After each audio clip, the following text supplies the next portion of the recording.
Hello everyone, स्वागत है आप सभी का हमारे यूट्यूब चैनल में। इस वीडियो में मैं आज आप सभी को अपरिमेय संख्याएं जो होती हैं, करड़ी वाली राशियां, जैसे करड़ी में 13, करड़ी में 5, इनका हम वर्गमूल कैसे ज्ञात करेंगे ज्यामितीय विधि से, इसको सिखाएंगे। तो आइए हम बारी बारी से उदाहरण के माध्यम से सीखते हैं। यहाँ पर हम सबसे पहले करड़ी में 13 का मान निकाल रहे हैं ज्यामितीय विधि से। तो हम सबसे पहले क्या करेंगे, ए बी, ये 3 सेंटीमीटर लंबी एक रेखा खींचेंगे। ए बी बराबर 3 सेंटीमीटर, 3 सेंटीमीटर हम लंबी एक रेखा खींचा। हमने 3 सेंटीमीटर लंबी रेखा खींचा। अब ए बी के बिंदु बी पर 90 अंश का कोण बनाती हुई बी डी रेखा खींचा। 90 अंश का कोण यानी परपेंडिकुलर 90 अंश का कोण बनाती हुई रेखा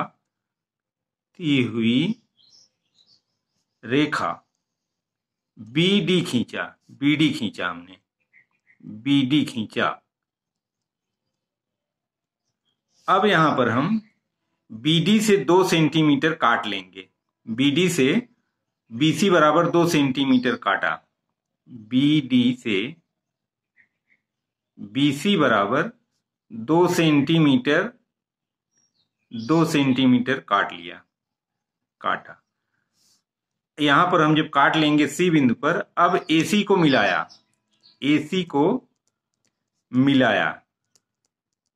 इस एसी को मिलाने पर एसी को हम नाप लेंगे। एसी बराबर एसी की लंबाई बराबर 3.5 सेंटीमीटर। इसको हम नाप लेंगे, 3.5 सेंटीमीटर आएगा। तो यही 3.5 सेंटीमीटर जो है, यही करड़ी में 13 का मान होगा। अर्थात करड़ी में 13 बराबर 3.5। तो इस तरीके से हम कोई भी करड़ी वाली राशि है तो उसका वर्गमूल हम ज्यामितीय विधि से आसानी से ज्ञात कर लेंगे। ध्यान देना है, ये जो राशि रहती है इसको 2 खंडों में हम डिवाइड करते हैं। तो जहां तक हमको सुविधा रहती है उसी, अब यहां पर जैसे हमने इसको 3 और 2, 3 का वर्ग करेंगे तो 3 का वर्ग ये हो जाएगा, धन 2 का वर्ग हो जाएगा।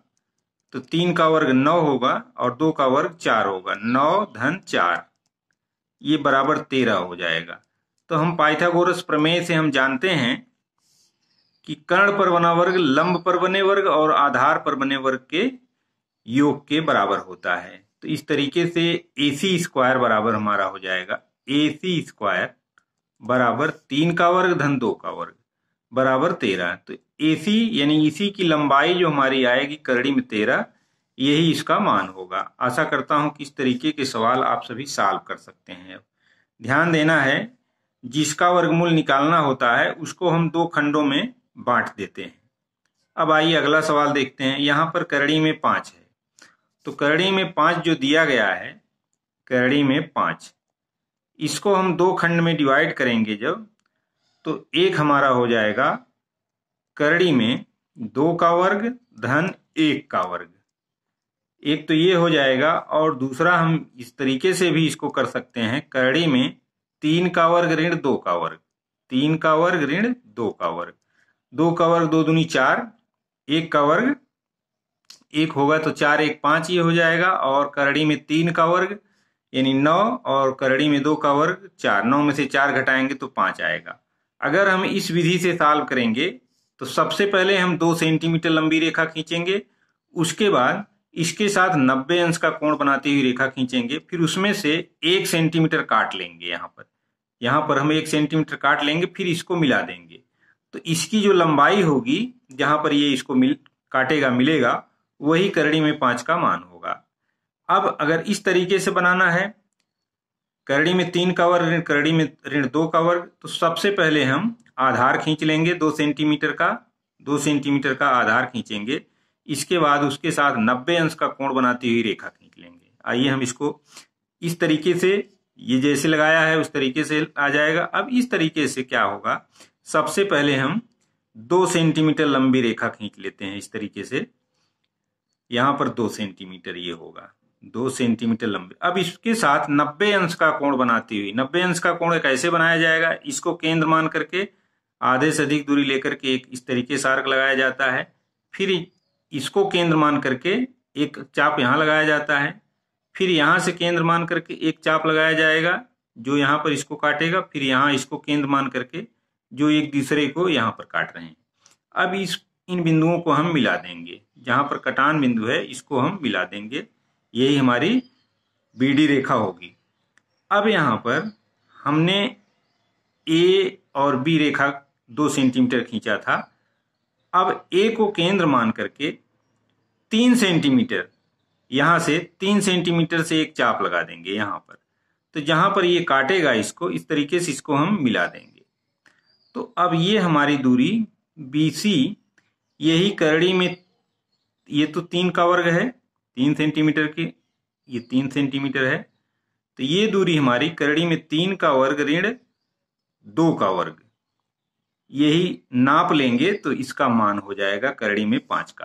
तो इस तरीके से ज्यामितीय विधि से अगर कोई भी सवाल दिया गया हो तो उसको हम आसानी से ये चित्र बना करके उसको नाप करके उसका मान निकाल सकते हैं।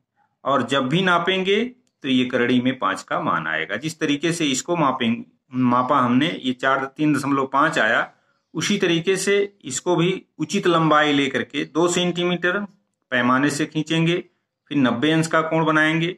फिर यहाँ से केंद्र मान करके 3 सेंटीमीटर से चाप लगाएंगे। तो ये दूरी जब हम स्केल से नापेंगे तो वही करड़ी में 5 का मान होगा। अब आशा करता हूं कि ऐसे सवाल आप सभी सॉल्व कर सकते हैं। अब आइए एक और सवाल देखते हैं हम। करड़ी में 7 का मान ज्यामितीय विधि से ज्ञात करना है। तो अगर करड़ी में 7 का मान ज्यामितीय विधि से ज्ञात करना है तो इसका हम 2 ऐसा खंड करेंगे कि जोड़ने पर, उसका वर्ग करके जोड़ने पर 7 के बराबर आवे, या उसका वर्ग करके घटाने पर 7 के बराबर आवे। ध्यान देना, वे पूर्ण वर्ग संख्याएं होंगी। तो यहां पर 7 को हम लिख सकते हैं 4 का वर्ग ऋण 3 का वर्ग। 4 का वर्ग करेंगे तो 16 आएगा, 3 का वर्ग करेंगे तो 9 आएगा, 16 में से 9 घटाएंगे तो 7 आएगा। तो इस तरीके से हम सबसे पहले 3 सेंटीमीटर का एक आधार खींचेंगे। यहां पर 3 सेंटीमीटर का आधार खींचेंगे। AB इसको लिखा हमने। अब AB के बिंदु B से 90 अंश का कोण बनाती हुई एक रेखा खींचा हमने जो BD है। अब BD में से यहां पर A को केंद्र मान करके इसमें से 4 सेंटीमीटर का एक आर्क लगाएंगे, तो जो इसको यहां पर C बिंदु पर काट रहा है। अब BC को हम नाप लेंगे तो इसकी जो लंबाई होगी वही हमारा करड़ी में 7 का मान होगा। करड़ी में 7 बराबर करड़ी में 4 का वर्ग ऋण 3 का वर्ग। अब 4 का वर्ग ऋण 3 का वर्ग, यही करड़ी में 7 का मान होगा। और नापेंगे तो BC यही हमारा, यानी ये हमारा आ जाएगा 2.6। तो करड़ी में 7 का मान इस तरीके से ज्यामितीय विधि से हम आसानी से निकाल सकते हैं। तो कोई भी करड़ी वाली राशि अगर दी गई है तो उसका ज्यामिति से कैसे हम वर्गमूल निकालेंगे, आशा करता हूं कि आप सभी समझ गए होंगे। तो अगर वीडियो अच्छा लगे तो इसको लाइक और शेयर करें। चैनल पर नए हो तो चैनल को सब्सक्राइब करें। मिलते हैं अगले वीडियो में, तब तक के लिए धन्यवाद।